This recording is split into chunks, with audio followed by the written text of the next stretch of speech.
Okay. I think I sort of agreed to this. Sally was for our family, the Cowan family, was a second mom for our kids. She was a devoted friend. She was a rescuer, and she was a peacemaker. And I think, when I think about scriptures, Pastor, I think about Matthew 5, where Jesus said that blessed are the peacemakers because they shall be called the children of God. And that's where Sally's peace was. She knew her Lord, and she knew that, and she spewed that on all of us. And God bless her for doing that.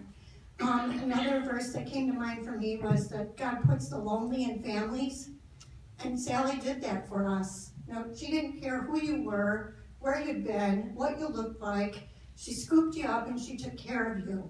And I thank her for that. And I just thank God for putting her in our life for that reason.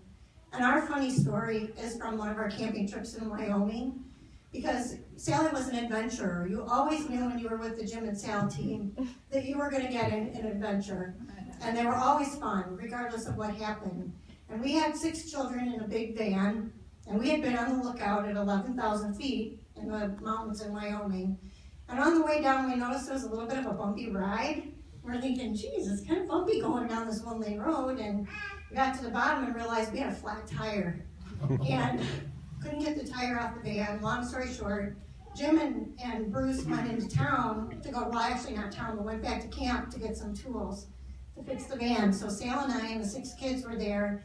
And if you ever saw Sally's van packed for a camping trip, she had that thing packed every nook and cranny that could be.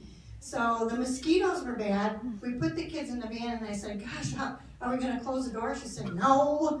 And she pulled out a box from under one of the seats, and lo and behold, Sally had a mosquito net in the van. So we tucked the kids into the van, and they kept opening it up to see if they could come back out to let the bugs in. But it started to get dark, and Sal said, we better get some food. And I'm thinking, where do you get food? Out in the middle of nowhere, food, Sal. And she said, we're going to go fishing. So, me being the city girl I am, I have the strawberry shortcake fishing pole in the back of the van, so I'm jumping around trying to find that. In the meantime, Sally pulls out a stick and a string and an old rusty pin and heads down to the creek. By the time I got down there with my strawberry shortcake pole, she had caught